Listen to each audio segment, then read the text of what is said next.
Cheers and welcome to Irondale Brewing. It is the day after Learn to Brew Day. I didn't get to brew on Learn to Brew Day because stuff got in the way, but what I did need to do is keg a beer, and that led me down, as is often the case with the brewing hobby. You want to do one thing, you got to do three things to get there. Those three things may cause you to have to do a bunch of other stuff. So it's a bit of a mess in here. Stuff's kind of all over the place, but this gave me a great opportunity to use my bucket blaster for the first time. So I kind of at the last minute decided, hey, I'll just record this on my phone while I'm getting it set up and using it. So it's not the greatest or best thought out video, but it's, I think I just thought I'd share my honest, initial setup and opinion of it. And short version is it's awesome. That is, I don't know if it was 60, 70 bucks, something like that. I'll have to look that up. But money well spent, because once you get it set up, which doesn't take very long, hardest thing is putting the sticker on the side of the bucket. But once you get it set up, it is just such a time saver. I can just throw things on there and have it doing its thing while I'm off, doing other stuff. And that's huge. Also, it saves you from having to fill things up to the brim and have a lot of liquid that you got to lift and dump somewhere. So all in all, great product. Really love it. And hopefully the video does it justice. But anyway, more coming soon. I got another brew day coming up probably in about a week or so, and a tasting on the beer I'm about to keg, which I'll talk about in a future video. So thanks for watching, and see you next time.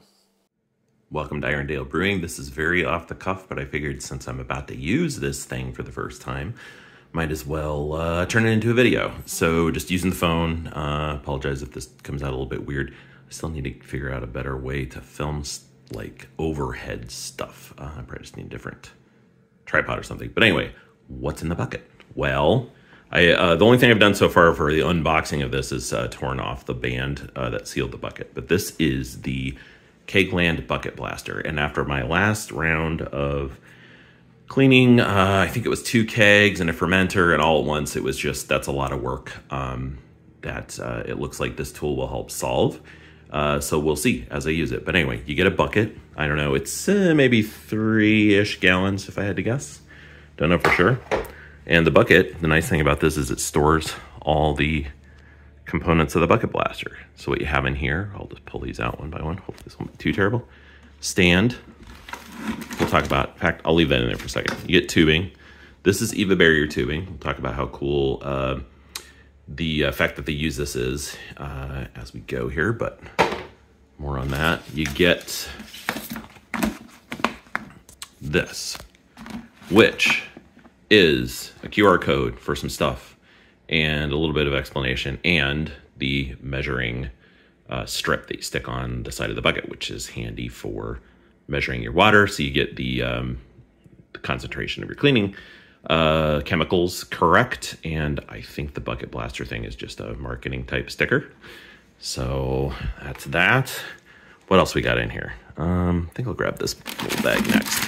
So one of the cool things about the bucket blaster, and one of the things that tipped me over the edge to get one, is the fact that it comes with all these fittings. And the cool thing about the fittings, hopefully that's focusing okay, is you can hook up the bucket blaster to shoot cleaner through your keg posts, or if you're using a fermenter that has posts, gas and liquid posts on it, you can hook up to that, so it's shooting cleaner through those while it's cleaning the kind of main thing you're cleaning. So I thought that was pretty cool. We'll see how it comes together. And apologies for the guerrilla shooting here. This is basically the thing that goes up into the this is so bad. Goes up into the thing you're cleaning to shoot the cleaner around, and then that's the stand that the thing that you're going to clean stands on, and then the pump.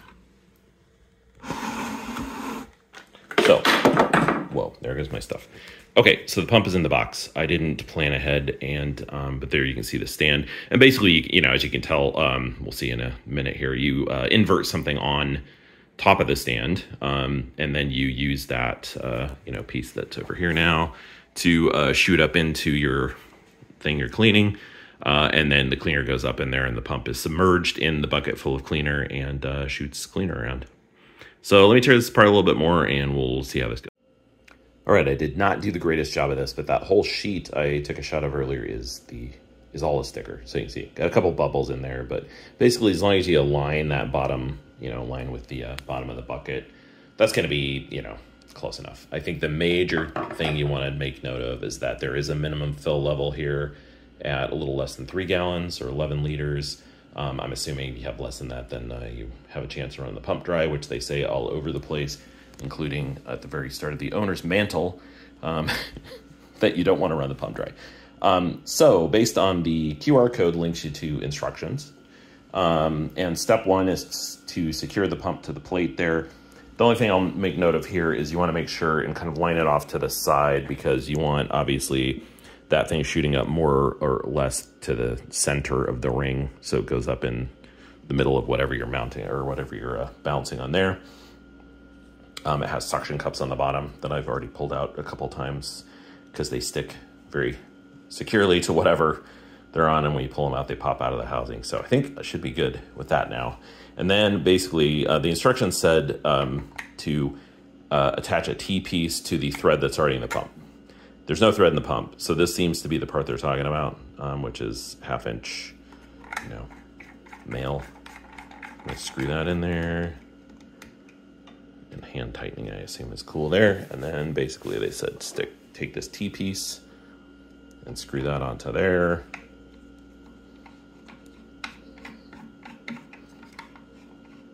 Now we'll have to pause here and see if it needs to go a particular direction. I assume you just want it tight, and the direction hopefully doesn't matter, because I'm ending up with mine kind of off to the side like that. And then I'm assuming that next part it shoots up, and then the other thing that happens, I believe, and I will double check and pause here to read the manual. The mantle here is for the pump alone, and then the manual for the overall bucket blasters online.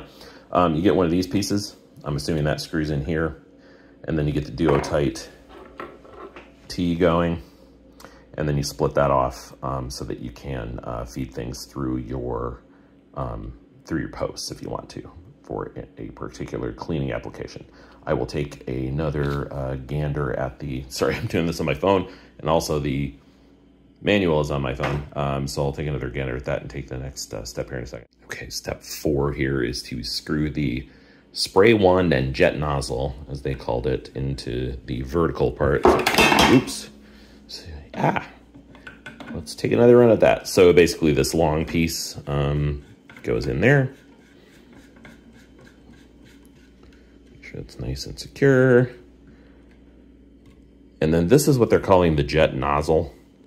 I don't know, we'll see how that works. It's just a hole there. I assume with the pressure, it, you know, sprays out of there with enough pressure to clean your stuff.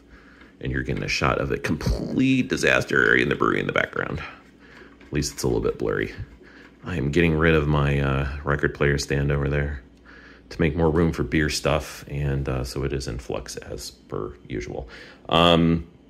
Okay, so that's the next couple of steps, and then I believe it said, as I was guessing, that this Duo-Tight fitting goes in, let me grab this cord, goes in the side here. Oops, right here.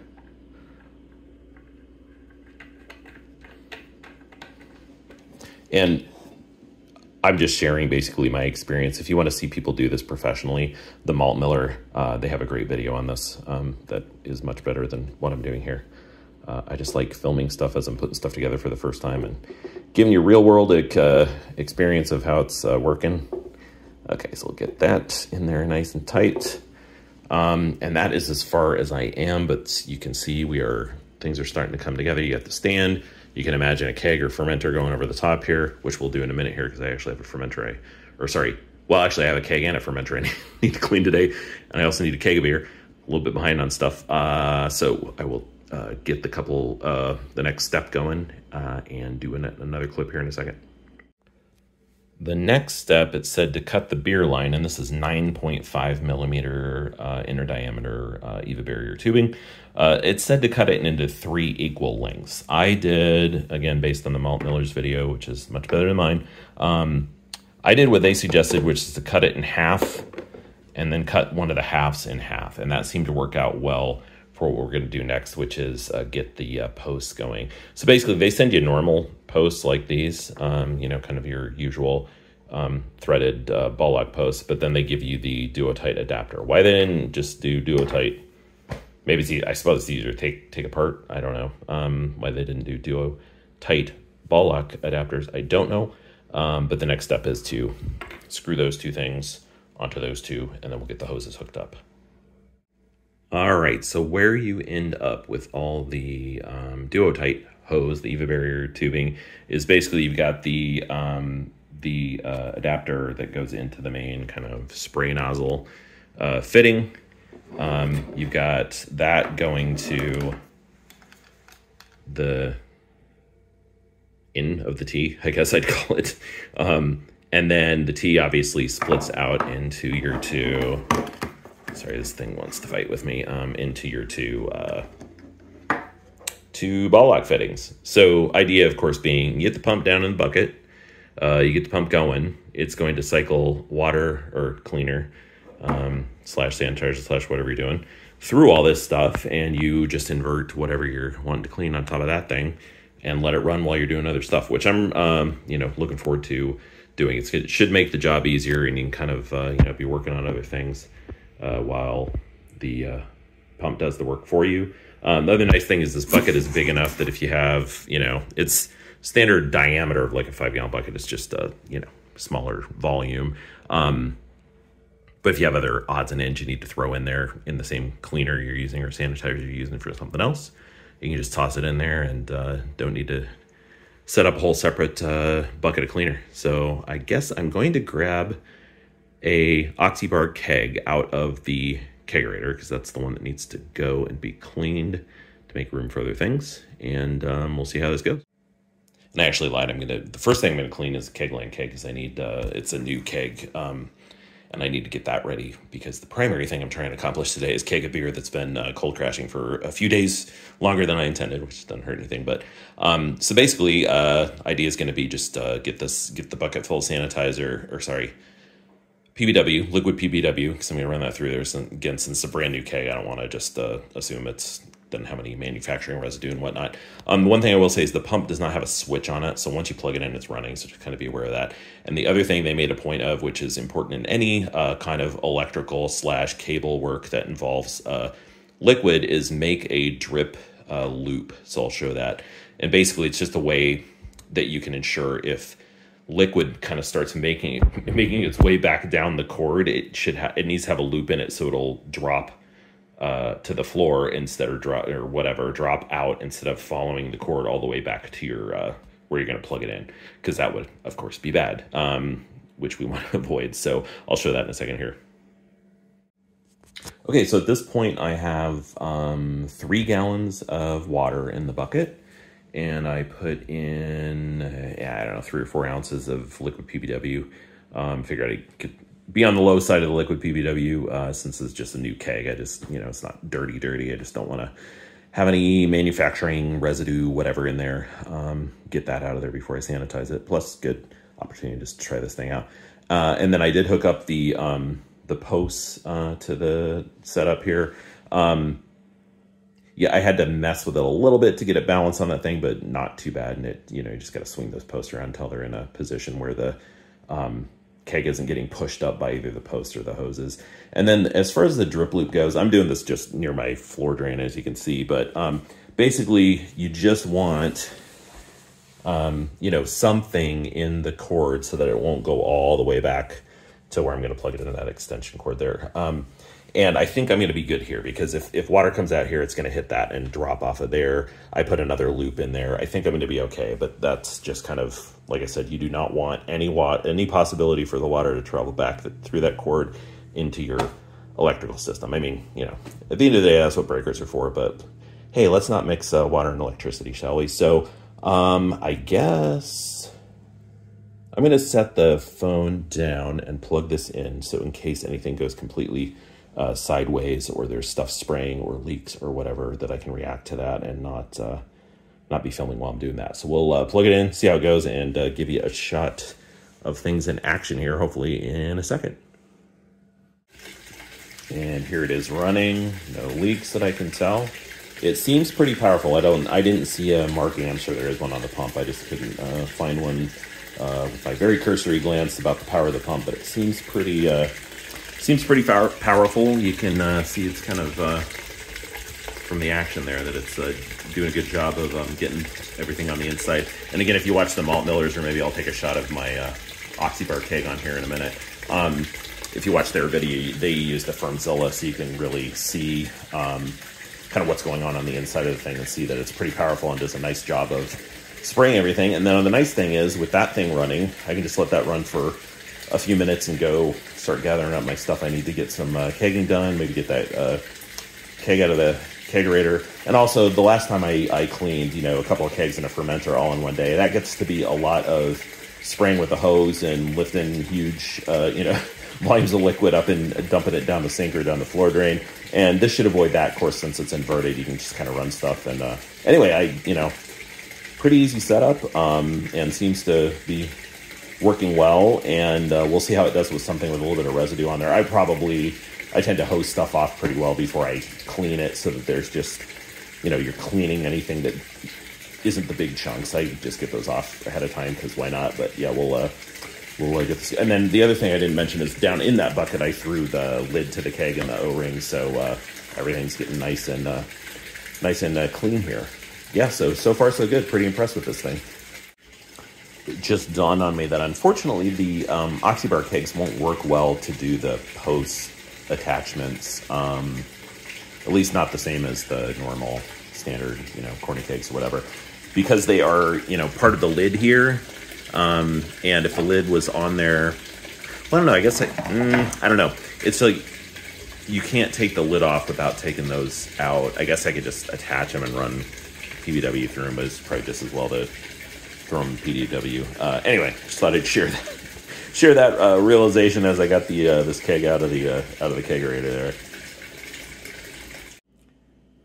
So I let that run for, I don't know, 10 or 15 minutes on that keg, and I took it off of the bucket blaster, and yeah, no leaks, no spraying, no nothing, so that all worked really well. I think having the Duo-Tight stuff on these sorts of things is awesome, because then you don't have to worry about, the clamps a little bit loose or whatever. And since that was kind of a new keg and not a lot of, actual cleaning that needed to be done to it, I'm going to go ahead and just use that same PBW solution on my Oxybar keg, which I hope will go on there okay. Like I said, you do the posts quite as easily. I suppose you might be able to try to finagle, having the lid loose so the liquid would come back out. That just sounds like a pain. So I'm just going to drop that stuff in separately and get the normal keg lid and O-ring out of there. Wear gloves. Liquid PBW is not your friend. It's not your skin's friend, so make sure and wear chemical-resistant gloves when you're dealing with this stuff. Just, safety first and all that. But yeah, I'll get this Oxybar keg going on there in a second, and we'll see how that looks, because you should be able to actually see the spray action happening. And there is the bucket blaster working on the Oxybar keg. So I basically just took the lid off. I dropped you can probably see the float and the, the gas and liquid post down in the PBW. It's a lot louder running this way. Without the metal kind of buffering the sound. But you can see that's, you can see the spray in there. Hopefully you can. It's doing a good job of hitting all. And I did hose this out before I put it on here, so this is just clean. There we go. Got a little more stable, and that fixed the noise problem.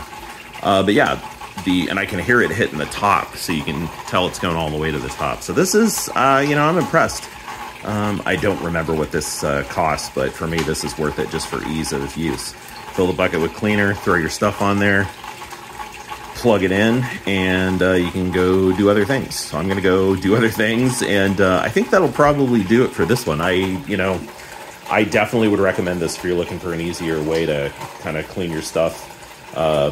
And then, of course, after I clean this, then I'll probably I may just hose it out. That seems convenient, just to get the PBW out of there versus kind of running a water cycle through that.